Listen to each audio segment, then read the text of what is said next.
Welcome in, Southeastern 14. This is the inaugural show. We're going to call this Bets and Ball Games with Edwards and Greeson. And Mr. Greeson would be Jay of the Chattanooga Times Free Press, longtime columnist, and he joins us now. What's going on, Jay? Not much, my man. How are things in the sunny state of Florida? Things are good. Things are good. I wish the Knowles weren't undefeated, and I wish the Gators were. But I certainly in August, if you would have asked me if I could have 3-1 on September 28th, I would have taken it in a heartbeat. So, yeah, Well, and you're going to have 3-2 on October 2nd.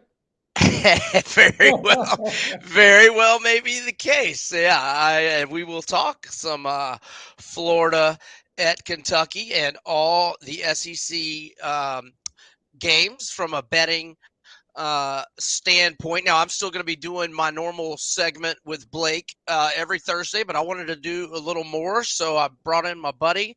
We go way back, and he's an Auburn grad. I'm a Florida grad, and we're getting up there in age, so we might mention the names, Bo Jackson, Wilbur Marshall, Wayne Peace every now and then. So if that's something you dig, then you might dig this. All right, let's start with your alma mater at home to Georgia, 14 or 14 and a half at last look. And Auburn's offense is really struggling. Georgia has not really played anybody but South Carolina. Didn't really show up in the first half, but certainly got their wake-up call at halftime. And did you hear about how Kirby asked the sports psychologist how he should approach the halftime speech? He was going to get all over him, but instead he came with a positive outlook. And whatever he did, it worked. And they played better in the second half. So they've been challenged once. They responded in the second half. And yes, it looks like most books are 14 and a half. Actually, DraftKings is at 14. Total 45 and a half. What say you, Mr. Greeson? Well, I think it's kind of telling when you look at numbers that don't balance. This game is going to end up, the line will be closer to 17 by kickoff if I had to guess. So if you can get it at 14 on that two touchdown line,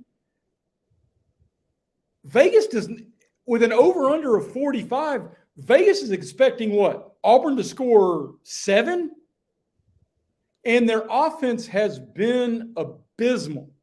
They scored 14 in Cal, and they were lucky to win that game. They scored 10 in College Station, and the 7 was a defensive touchdown. And I'm just surprised Jimbo Fisher didn't make the tackle since he was out there standing on the field. I don't see how Auburn consistently moves the ball. I went to Auburn. I married a girl from Georgia. We have an English bulldog that looks just like Uga, whose name is Bo Jackson. This game is powerful in my entire family. And Georgia's going to win 35-3. I mean, there is just no way Auburn scores enough to stay in this. Two things to note. One, I love the Wayne Peace reference in the earlier part of this show. That's great. And Wilbur Marshall was a dude now. He was a bona fide dude. A dude's dude, if you want to. Second. Sean Salisbury can tell you all about that, by the way. Go ahead. Yes. Well, I mean, what kind of rating we got here? Because I can tell you some Auburn locker room stories, too. Whether Sean Salisbury wants to talk about anything. Bo Jackson was swinging a sword now. I'm not afraid to tell you. Sure. But the truth of the matter is I do not understand how this game is not 3 touchdowns. Do they feel like this is the Auburn-Georgia rivalry of the Cam Newton or the 90s or whatever else? You know Georgia's won 9 of the last 10. You know Auburn has not topped 100 yards passing against their last 5 Power 5 opponents. This is a bad Auburn offense. Do I think my alma mater has the guy in Hugh Freeze? I hope so. I think it's going to get better. The recruiting looks better, but the best 3 Auburn quarterbacks are at Oregon, Texas State, and Incarnate Word. So how about Finley? Finley has played good for the Bobcats. He's played good for the Bobcats. I mean, Bo Nix, TJ Finley, and Zach Who's Britches at Incarnate Word are just killing people. And Calzada went. We couldn't complete a pass to Flo at Mel's Diner at this point in time. I did not know Calzada went to Incarnate Word. I did not know that. Yes. Okay. Collectively, those 3 dudes have now thrown through the first 4 weeks of the season. This is going to blow your hair back. 3,500 yards, 26 touchdowns, and only 6 picks. Oh, that makes for a good tweet later this afternoon. I'll give you a hat tip. Wow. I mean, yes. I've been looking at the box scores for Finley's got some good rushing yards and touchdowns too. He's a beast. Yes. And dear Lord, I'm surprised that my JV high school football career has not. Hugh Freeze not asking me if I still have eligibility, as bad as the QB play is at Auburn. Okay, so here's a few thoughts of mine on this. So I only made the line 15 on Saturday night, but I will confess I didn't really have the A&M Auburn game on my radar during that time slot. I was watching other games that I was involved in, and I had not even looked at the box score until the next day when I saw that Auburn's only touchdown was a defensive touchdown. And but I guess what I'm gonna say and kind of factored into when I was making the line, which I would have probably made 17 had I looked at the box score yet, is that this venue we call Jordan-Hare Stadium, some wacky things happen there. And that's just what scares me. But I lean Georgia with you, and I may play. But like you were saying, I need it to be 14. And as we're recording right now on Thursday, the DraftKings has the only 14. Also, Auburn, home dog. Malzahn was great as a home dog. Not so much with Harsin, and not as much lately. Although in the last decade, Auburn is 10-7 against the spread as a home underdog. Before we move to another game, did you have anything else you wanted to add on that, or have you said way more than you even wanted to? I think I'm good, but you just offered up the entire 2 years of the Brian Harsin era. Harsin, not so much. Not so much. That is right. Not so much. That is right. All right, let's talk Arkansas because I think we both like the Razorbacks, and let's see what the current line 6.5 looks like. DraftKings is the only 6 that I see. The total is 54. I hear conflicting, and I've been checking with a couple of Arkansas media guys that I'm in. One I do radio with, and one I've known for a while, and I'm getting completely contradictory information on whether Rocket Sanders plays or not. But I'm going to assume that he's either not going to be 100% or he's not going to play. And I think Dubinion played pretty good against LSU last week. And look, Luke Haas, this tight end, their best recruit from this 2023 class. This freshman tight end is legit. 2 touchdown catches last week. And so Arkansas is an underdog under Sam Pittman, 14-6-1 against the spread. As SEC fans know, Arkansas has been creating new ways to lose this game on a seemingly yearly basis. So last year they're up 14-7. KJ reaches for the goal line on 1st and goal. He knows better. Let's say they rule him an inch short and he doesn't fumble. It's 2nd and goal at the inch line. I'm pretty confident Arkansas is going to score, and it's going to be a 14-point game. And I had a boatload on Arkansas that night. And then so A&M recovers the fumble. Then they do a little pitch at the 20 and go 100 yards, but really 80. yards. And they did miss the extra point, so it was only a 13-point swing, not 14. And then Cam Little's field goal late in the game. I'd never seen a field goal hit the very top, literally the top part of the goalpost and bounce back. And then I read that week that NFL goalposts are 5 feet higher. They were at Jerry World. So at any college venue, that field goal would have been good. So that's inventing a new way to lose. They created that last week. However, although A&M's won 10 of the last 11 head-to-head, only twice in those last 9 wins have they won by more than 7. And I like the Razorbacks. All right. Well, first, Brian, you're still a little bitter about last year, my man. You're carrying some animosity. Do we need to have like a talk to Dr. J segment of the show where you can like talk out your frustrations? No, I love Arkansas. I love Arkansas. I will take it and take the points. I think Arkansas wins the game straight out. First, they got a good chance. They're going to have as many fans in Jerry's world as, I mean, are they playing in Dallas? That's right? They're playing in so it's not going to be a home field type of advantage for the Aggies. Not at all. And they've got the best player on the field. KJ Jefferson's a dude. He is a better quarterback. I would trade Desmond Ridder for KJ Jefferson right now. Sign me up for that also. Absolutely. I mean, he is an NFL dude, whether Rocket Who's His Britches plays or not. I mean, you know what? It's one of those scenarios that if a whole lot of his weapons, and the tight end is legit. You're 100% right about that. But if he's got fewer weapons around and they ask him to do more, that's better for Arkansas. It may not be better long-term for KJ Jefferson, but it's better for Arkansas, certainly on Saturday. Hey, not only do I love this game, Arkansas laying the 6, I think what does numbers say on a money line? +2, +180. I think I looked earlier this week. I got it right here.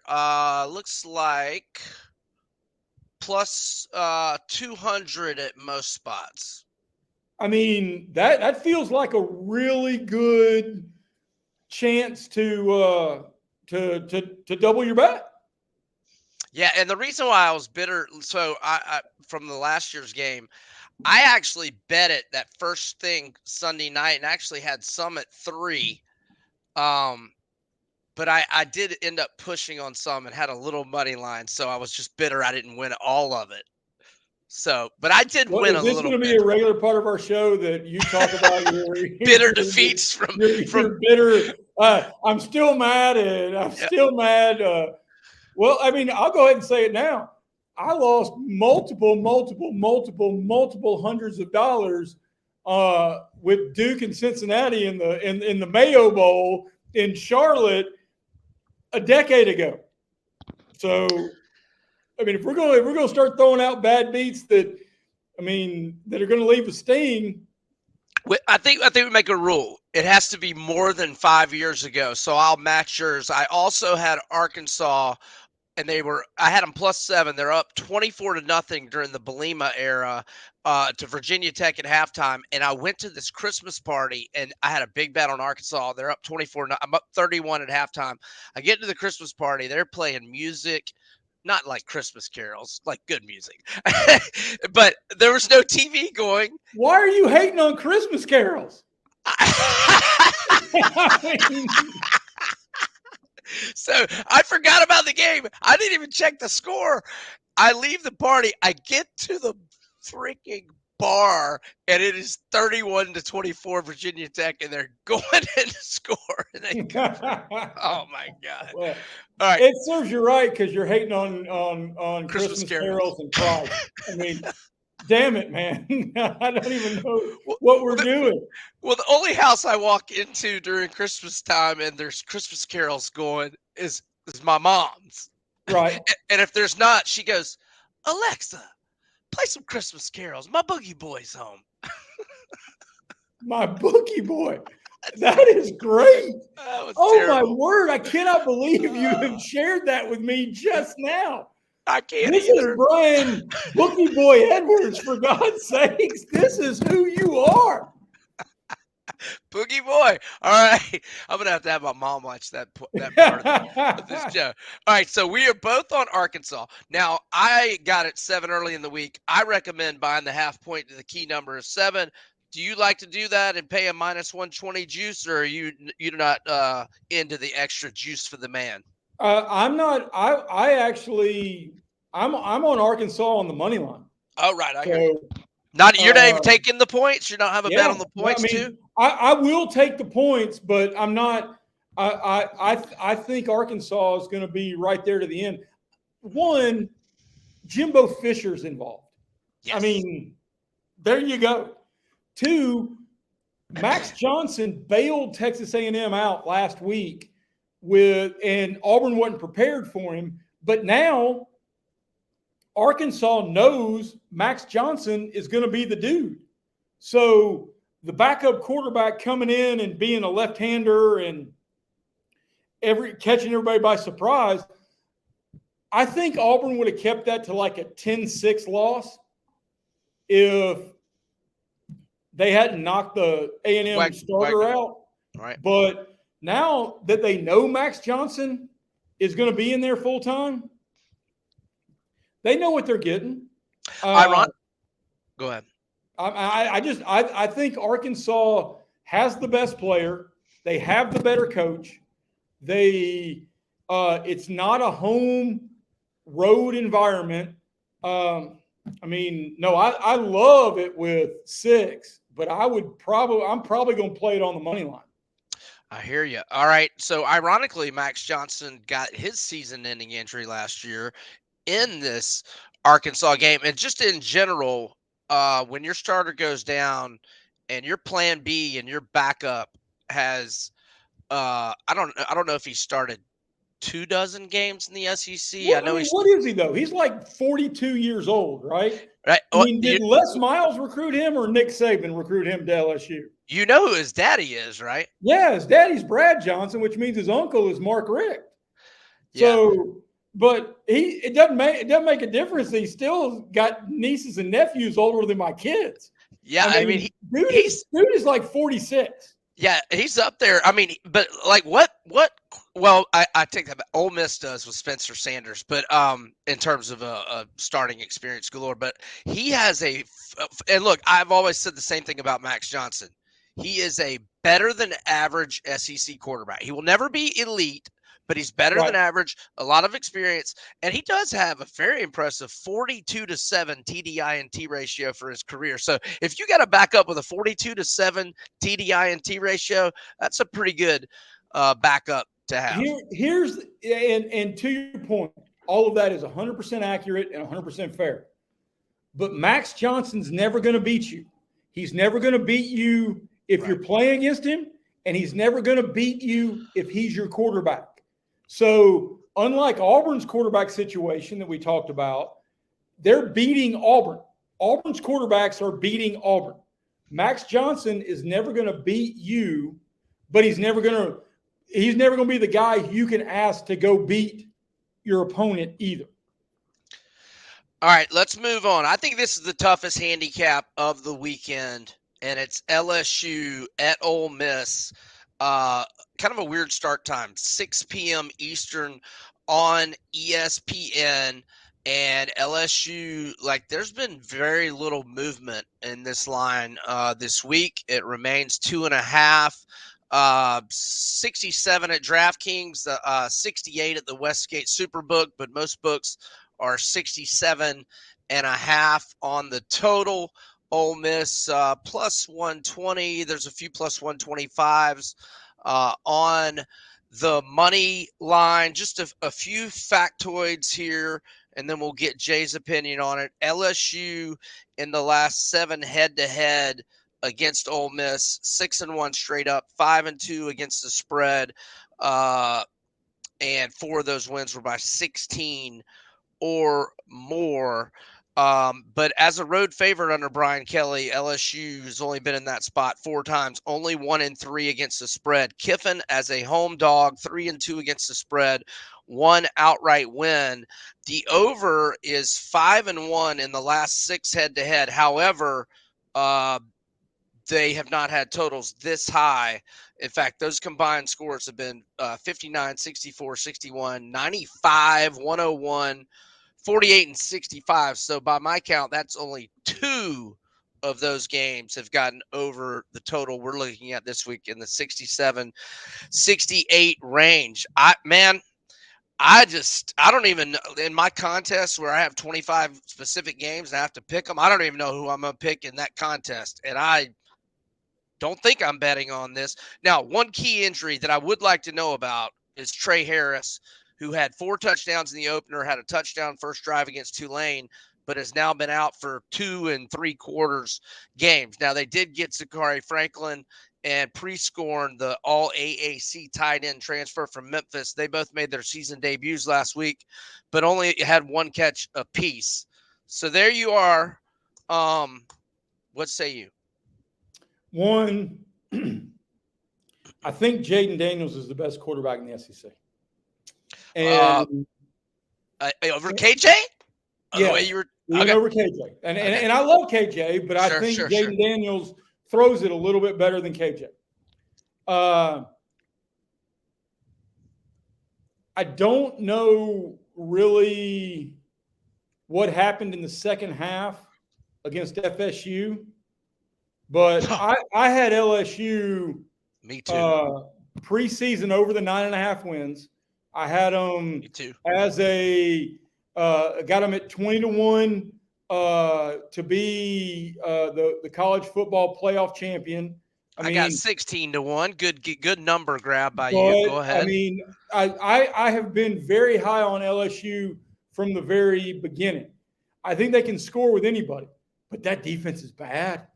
Defense is bad. Now, and don't get me wrong, FSU is legit, and I know it makes your ears bleed for any of us to say the criminal holes, say any complimentary things about the semis. I get it. I understand. But they're good, but that LSU defense is bad. And I'm with you, and I've got 2 things to say. One, if I had to make a play, if you're going to be the guy who makes a play on every SEC game, I would only play the over here, or I would only play LSU. But my second question to you right here, non-gambling, is Lane Kiffin good at this? Is Lane Kiffin the Phil Mickelson of his generation, where he would rather look cool and be cute than be great? When we hired Napier, the guy I wanted that coaching cycle, I wanted Kiffin, but he lost me a couple times last year, but he really lost me forever in that Texas Tech bowl game when he made all those moronic 4th down decisions. It basically lost the game midway through the second quarter. He had lost the football game with his Brandon Staley-like decisions. Well, and Tom Watson allegedly gave Phil Mickelson the nickname Fig Jam. And how adult can we be in our language? It's not the Games Galore pod from 4 or 5 years ago. Okay, so I'm not even sure if we can. Okay, so Fig Jam stands for F word. I'm good. Just ask me. Is what the nickname they gave Phil Mickelson, Fig Jam. Okay. And I really feel like that's who Lane Kiffin is and wants to be, because if you are an Ole Miss fan in Tupelo, Mississippi this morning, after his team showed up in Tuscaloosa looking really unprepared, and you're having to read about tweets from Kiffin's dog, do you really give a damn about that? Right. No. You want to make certain you boys are out there practicing. I mean, don't get me wrong.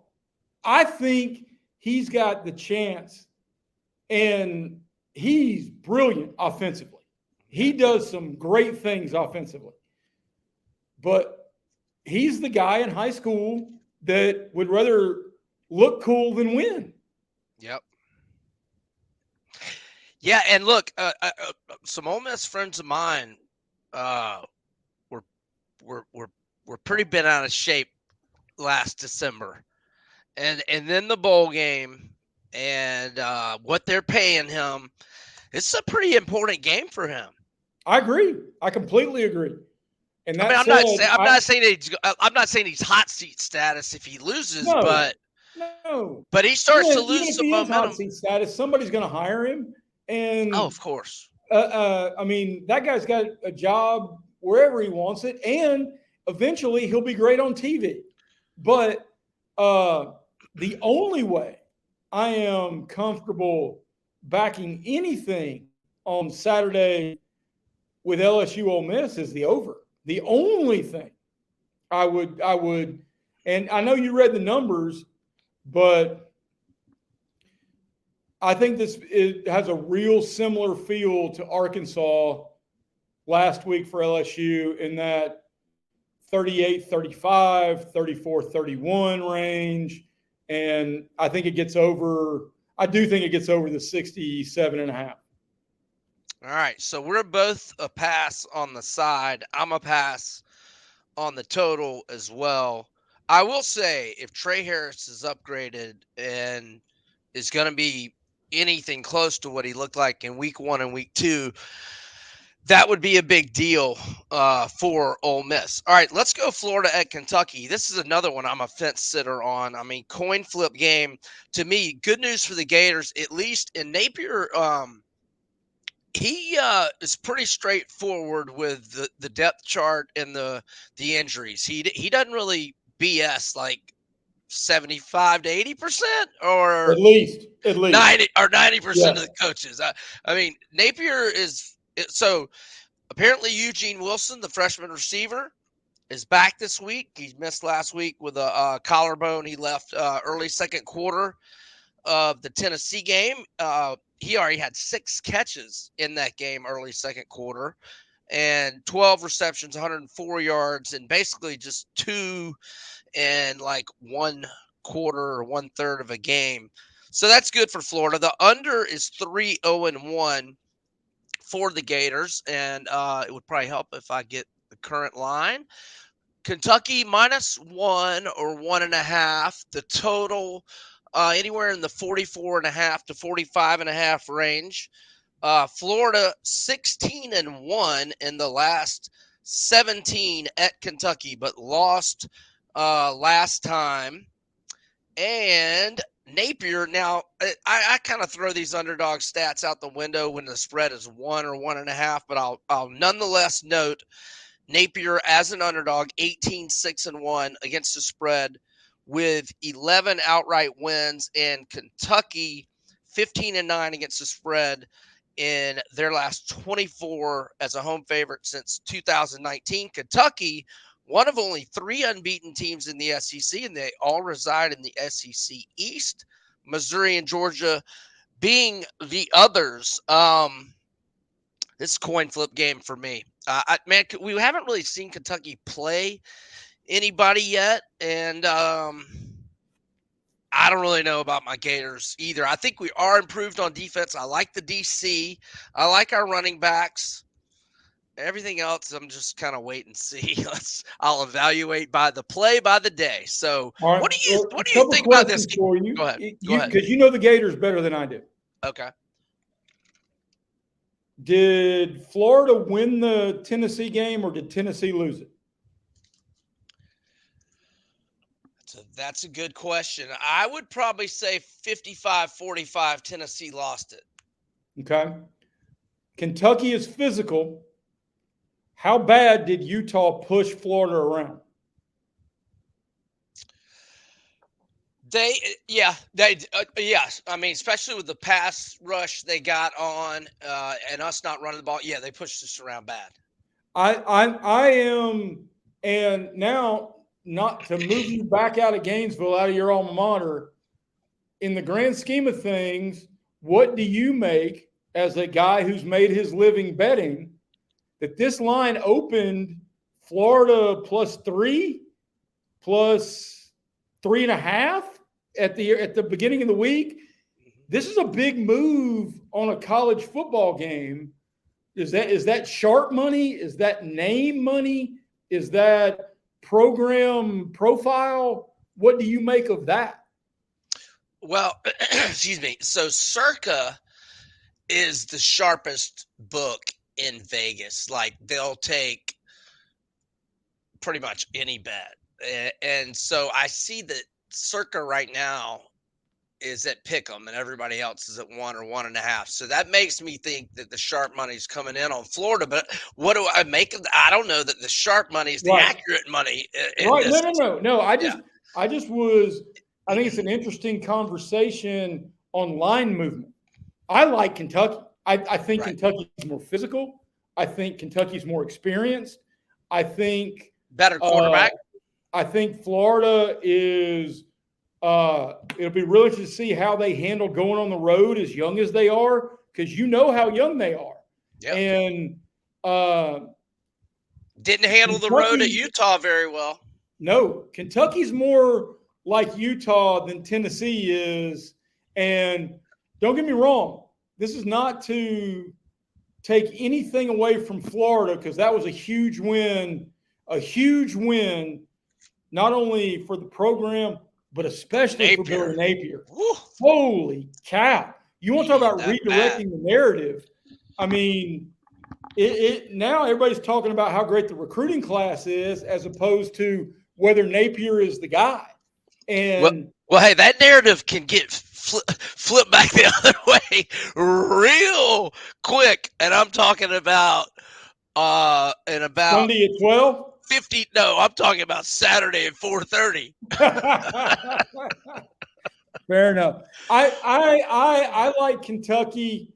I think they find a way to win the game, because the numbers point that Florida has dominated the series, but this would be Kentucky's third straight win over Florida. And fourth in the last 6 years after losing 31 in a row. I know. And hey, our 2 wins, like the last couple of wins in the 31 streak, they handed us football games multiple times. One time they came out of a timeout on 4th and 1. They didn't have the receiver covered. Out of a timeout on 4th and 1 at midfield, we just threw a little pass to Tyree Cleveland, and he ran 40 yards for a touchdown with like 30 seconds left till halftime. It was crazy. Tyree Cleveland, he's a white guy, right? No. No, he is not. He is not. Okay, I think you've talked me into Kentucky, really, if I'm being honest here. Okay, Mizzou at Vandy. I don't know if A.J. Swan is going to play. Him and Brady Cook are questionable. Even Luther Burden's questionable, but I'm not buying that. I think Cook and Burden are going to be fine. The over is some people might have pushed on the Wake Forest because it closed 55.5 or 56, and it was a 36-20 game. I pushed on that. Yes. Okay. But Vandy overs are either 5-0 or 4-0-1. 4-0-1 for Mr. Greeson. I had the over last week for Kentucky Vandy. I can't believe I didn't have it in the UNLV game. Shame on me. I had it in the Hawaii game. So I'm 2-0 on their overs. But if Ken Seals plays quarterback, he started a lot of games. He hadn't played much the last 2 years. I'm not as confident in Vandy doing a lot of scoring. So I don't know that I'm going to play over. So it was 54-ish. Let's see. Where is Vandy on the board here? And Missouri was at 14 at last look. Okay, here we go. 13.5, 54.5. Again, it's Thursday. Brady Cook and Luther Burden are the 2 best players on offense. They're listed questionable, but I got to think they're going to play. They didn't miss any time last week. So there we have it. Are you involved in this game? Did you say Swan is not going to play? Well, he's questionable, and the owner of 14 Southeastern, I texted him earlier. He's a big Vandy booster. He said he thinks it's going to be Seals this week, but if Swan's on the field, the play is the over. I agree. If Swan is not on the field, the play is Missouri. I agree with all that. Very well said. We gonna keep it short and simple, or you got any? Well, I got nothing else. I don't think you need to say anything else. Don't want to offend anybody, but it's still Vandy football. Oh yeah, no problem. Yeah, no, I think you. Hey, let's talk about the greatness of Zach Cunningham for a second, can we? I mean, dear Lord, he made every tackle when you're dude tackled everybody. What about the fumble he forced against Auburn that they went to the replay? Oh my word! The SEC offices in Birmingham. That was the biggest BS I've ever seen in my life. One of the 5 best football plays I've ever seen, and he got completely jobbed. And I'm an Auburn grad. And he blocked a field goal later that game with another incredible play. Yes, I remember that game, and Cunningham played his ass off. I think we can say ASS. I can't believe you just brought up Zach Cunningham. I don't know who is the more impressive Cunningham, Zach or Richie Cunningham from Happy Days, but they're right there neck and neck. I can't believe you said Zach Cunningham, and the first thing I thought was that BS reversal from the office in Birmingham that they're like, hey, we got to reverse that. Vandy can't pull this upset. I mean, Vandy can't win this game. Come on. We cannot let Vandy win. They're acting a little feisty today. Office. Can we make certain Kirby Smart does not get thrown out of the game? Thank you. And it was like the longest review ever. And it just now finished. Just finished, I think, Monday. And we're talking about a game 7 years ago. Oh, man. It was a good one. Auburn won somehow. A little help from the replay review booth. Okay, so have we covered every SEC game so far? No, Tennessee, South Carolina. Oh, yes. Oh, and by the way, let's get back to the KJ Jaden Daniels conversation. Just in terms of the month of September 2023, and I don't disagree with anything you said. I think it's Jaden, KJ, and Rattler. But if I have to pick one guy from the last 4 weeks, it's Spencer Rattler.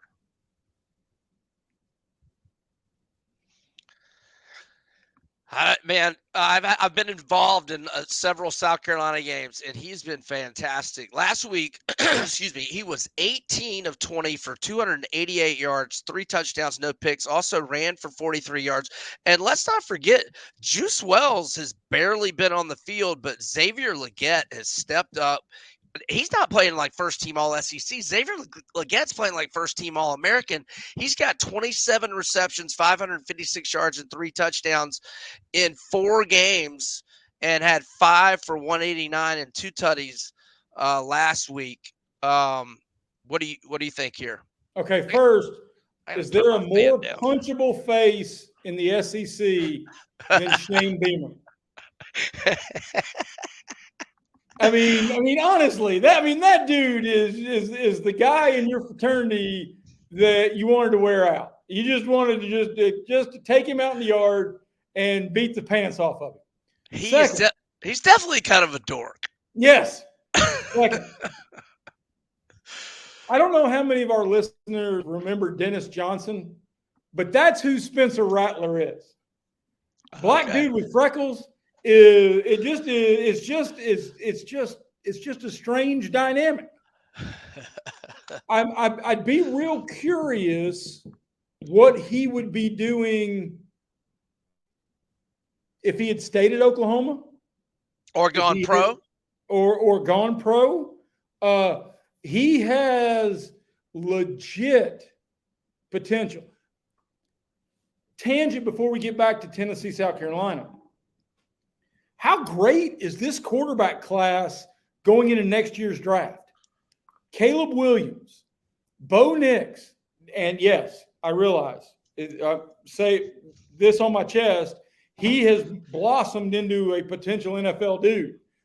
Michael Penix, Spencer Rattler, KJ. who's his britches, whose name escapes me at Oklahoma. I mean, Dylan Gabriel. Dylan Gabriel. I mean, we talked about Jaden Daniels. We talked about KJ Jefferson. KJ. I mean, there are a half dozen, if not more, college quarterbacks that you and I, as Falcons fans, would rather have than the guy we got. So, do I think Spencer Rattler is one of those guys? I think potentially. Cam Ward, maybe, also at Washington State. The guy at FSU that you hate. Oh, Jordan Travis. But here's what I do think. Night game in Neyland, South Carolina ruined their dream last year. They have circled this game, and that matters. That matters. I actually think they were looking at this game and overlooked Florida. Because you and I talked a little bit earlier about whether did Florida win that game or Tennessee lost it. I kind of lean like you did that Tennessee lost that game. Moreover, I think they are going to be salty Saturday night in Knoxville. I don't like this game because it's one of those games that you can see a whole bunch of variables and how it can play out in a whole bunch of different directions. You don't have a good feeling one or the other. If you force me to bet a meaningful amount of money, I think Tennessee wins by 5 touchdowns. Did you just say 5 touchdowns? 5. Wow. So, wow. Okay. I love South Carolina. I know that I think the revenge. I'm not playing it. But if you made me. Oh, okay. It's not even one of your picks. No. Okay. No. I do the 5 at 10 at Times Free Press every day, and I do an afternoon gambling email that is scorching hot. 31-6 since last Monday. Whoa.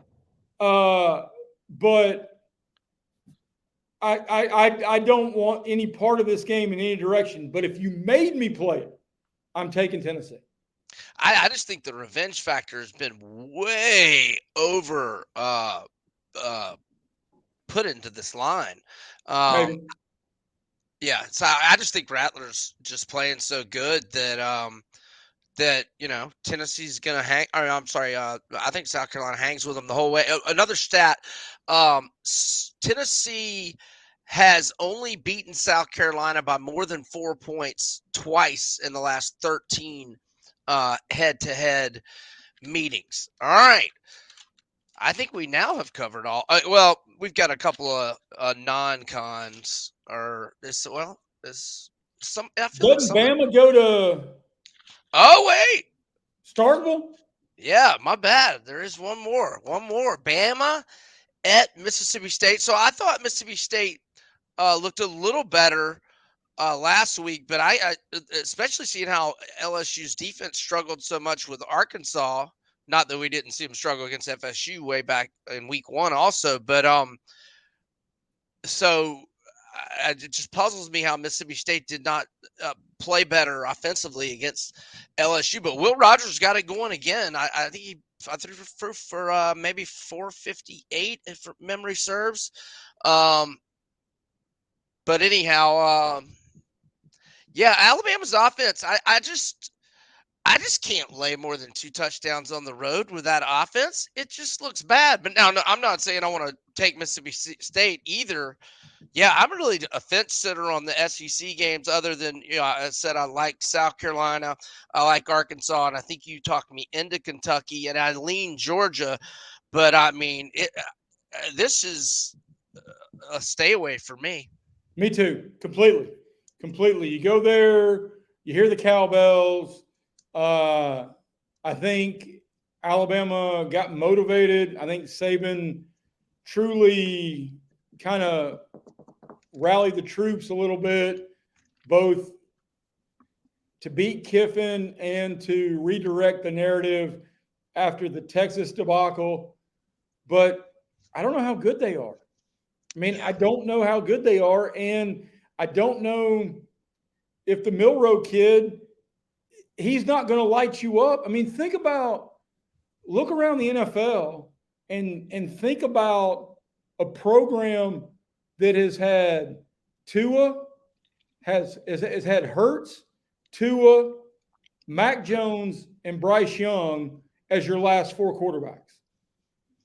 I mean, yeah, you feel pretty good laying big numbers with NFL starters taking snaps. We don't know if Milroe is that kind of dude. Dude, Milroe's not Blake Sims. No. Or Jake Coker. He's not those guys. So I don't know how good Bama is. I think Mississippi State is underachieving to have a quarterback as good because, hey, Will Rogers is going to be an NFL dude now. Somebody's going to give him a shot and he can sling it. Yeah. I mean, can we have a moment of silence? And I'm going to pour one out even though I'm in my office. Pour out a little sweet tea right there for Mike Leach. Oh, sure. Rest easy, Pirate. Rest easy. Love that guy. What a great dude that guy was, man. Yes. Now, no kidding. Talked to him a dozen times at SEC Media Days. I never better cat than that guy. I never had the privilege of doing that. Oh, buckets, man. We were at the hotel in Hoover that hosts the thing. He strolls in there at like the down lobby bar one night. And it was the king in his court. I mean, it was whoo, whoo, whoo, whoo. That guy spinning tails and buying cocktails and the whole 9 yards, man. I could have been firing chainsaws and nobody would have known because Mike Leach was over there in the corner booth holding court.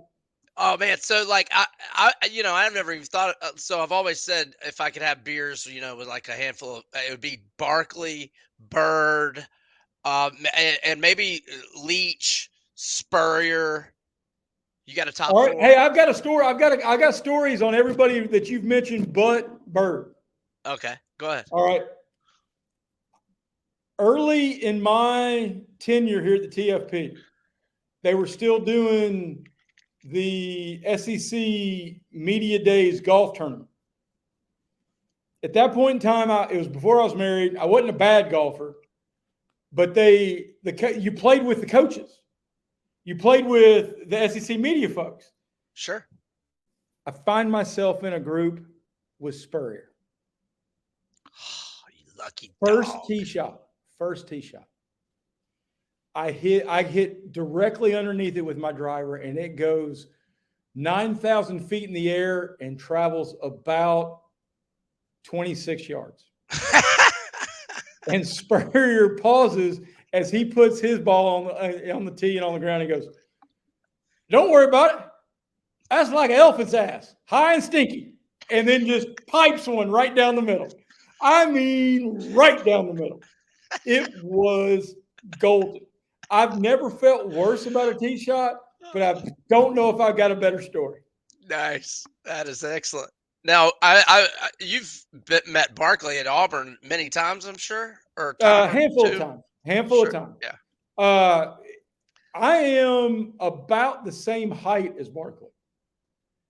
I've lost about 45 pounds, so I'm down to about 220. The last time I saw Barkley, he made fun of me for being fat because I've got a round face. And so he walked up to me at an Auburn basketball game. I forget who Auburn was playing because my in-laws still live down there.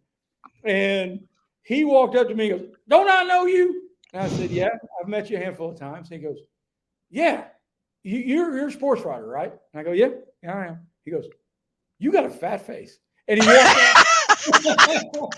walked off.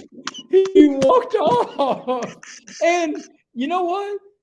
Charles Barkley can say anything to you. You know what I'm saying? I mean, and I kind of do that with my face, looking at me here in the Zoom. And that's fine. But damn, Chuck, you're a fat man.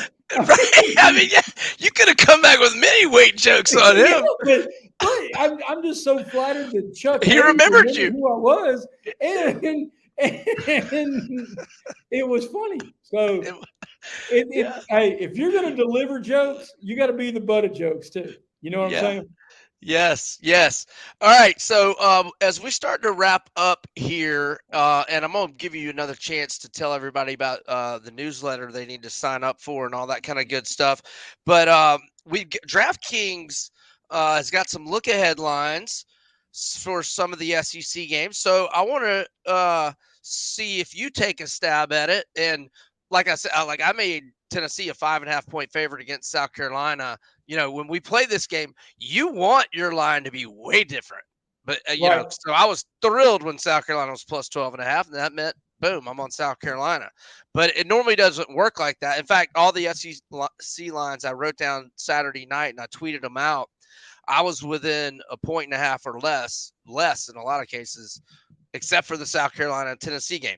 All right, so we have next week Kentucky at Georgia. And by the way, Kentucky has covered, not one, but it has covered 4 in a row against Georgia. So in Athens, what you think? UK at UGA? I'll say 16 and a half. And it would probably be pretty smart to get on that now because Georgia's going to wipe the floor with Auburn. And then the swing of that number is going to affect it up to 27. So Georgia's 21.5. Okay. But it sounds like you still think they're going to beat Auburn's butt, and it's going to go up north of 21.5. And it was 23.5 back in August. But, the Kentucky result against Florida will weigh into that as well. And obviously injuries, etc. But just so Jay was thinking 16.5. So I got a feeling, especially if this week goes the way he thinks it's going to go with. Well, both of them want to play slow. I mean, they are happy to play physical. They are happy to play slow. I think back 2 years ago when that game was in Athens, and we can talk about it more next week. That was a ground and pound. What was that, 27-10? 30-13, Kentucky. Will Levis threw a touchdown pass with like 10 seconds left to get it back to recover. Yeah. So it was something along those lines. What's the next one? LSU at Missouri. And let me inform you that Eli Drinkwitz is a home underdog, is 6-2 against the spread with 5 outright wins. One of them being against Coach O. One of them being against Coach O in the COVID year. I think there are not a whole lot of folks in the SEC coaches fraternity who want to have dinner with Eli Drinkwitz, but I actually think he's pretty doggone good at what he does. And I kind of like Drinkwitz. I mean, it's hard not to, right? He's kind of a schmo, but he kind of moves some pieces and does more with less. And you kind of go, all right, okay. And his name's Eli Drinkwitz. I mean, he got picked on growing up. His name's Eli Drinkwitz. He might have got his lunch money taken a time or two off. There is no doubt about that. He got put in a trash can and rolled down the hill from the bus stop, the whole 9 yards. And if I had to guess, that number is probably LSU minus 8.5, but I love the over. 8. So you're right on it on that one. It is minus 8. No totals yet. All right. Bama at A&M. This one was 8.5 in August, but I think we've all downgraded Bama since then. What you think on Bama at A&M? That's probably going to be Bama minus 4, 4.5. It's 3. Yep. So you're close. It's what? 3. Love Bama in that spot. Jimbo's All a right. clown. Jimbo is a total buffoon. Yeah. If it wasn't for Jabu, Jabu is what Jameis Winston's nickname was back in his hometown in Alabama. A friend of mine recently told me, and I don't even know if encyclopedias even exist anymore, but if he not recruited Jameis Winston, he'd be selling encyclopedias back in West Virginia. Or, hey, he'd be the guy wearing the State Farm shirt in the Patty Mahomes, Travis Kelce commercials. I mean, Yeah.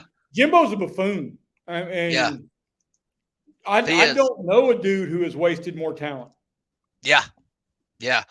All right. So and we could talk for hours on that subject, and I'd be all for it, but let's don't do it today. Okay. Arkansas at Ole Miss, where Ole Miss minus 2? no, 9.5. You love What? Arkansas. Yeah. Don't you remember? I think that was the best football game of 2 years ago, that 52-51 game when Pittman went Yes. for 2. That was an amazing football game. And so Pittman is 3-0 against the spread with 2 outright wins over Kiffin and was this close to get a Let me ask 2-point you this. conversion. Would you, if Florida, if Billy Napier decided to take an NFL job, all right, that's funny on its face. But if you had your choice between Kiffin or Pittman, who you taking?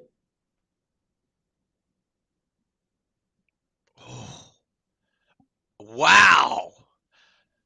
Golly. Can I Maybe say, next week. can I Maybe say next push? week. Yeah, I'll Hey, answer this next week. yeah, we'll go. Who you got next week? Yeah. You want this guy or that guy? Because everybody wants Kirby Smart. Of course they do. And you know what? I think most everybody wants Josh Heupel. Of course they do. But who you got? Right? Hugh Freeze, Lane Kiffin. Sam Pittman, Eli Drinkwitz. Who you got? Hey, and I think I mentioned this when we were talking Arkansas A&M.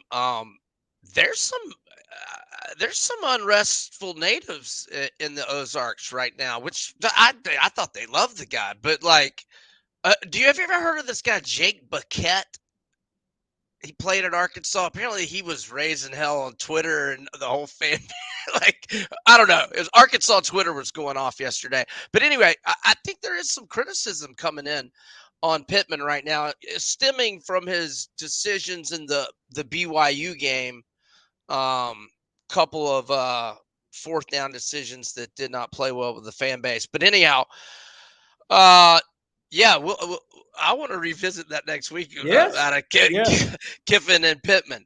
All right, so those are the 4 look-ahead lines. So as we wrap up here, let's go away from SEC and some other plays that we like. Do you have any?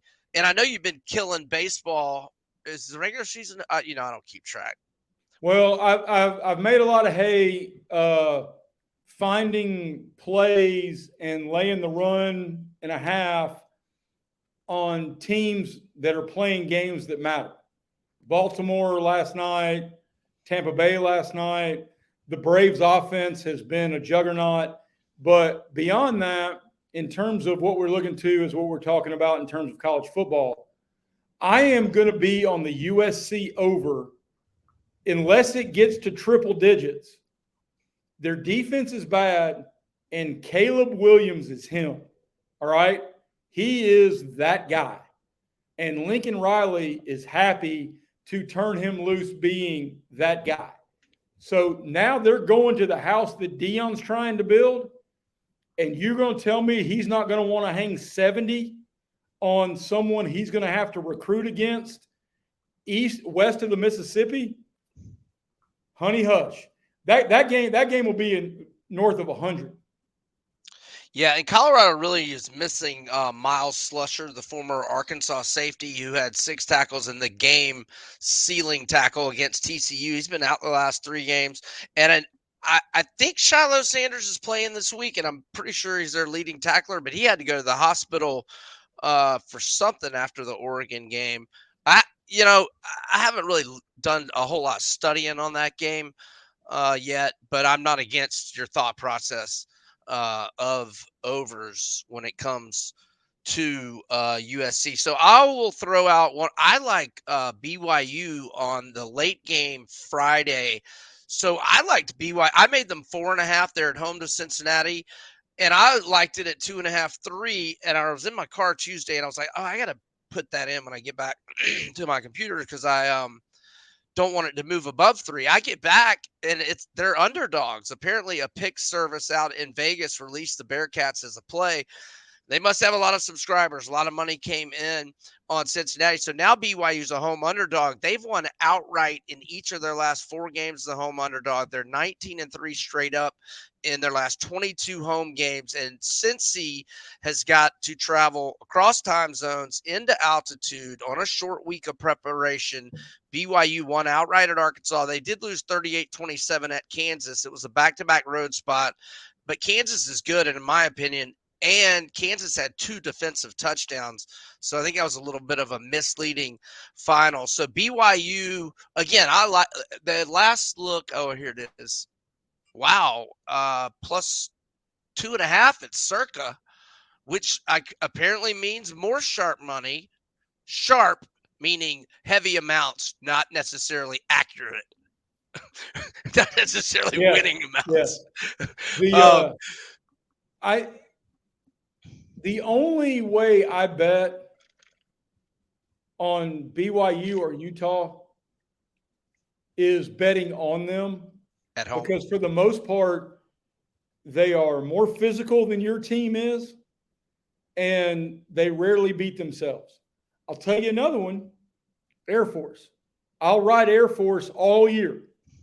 They've got like 150 offensive starts across the offensive line, and they run the ball, and the new rules greatly behoove what Air Force wants to do.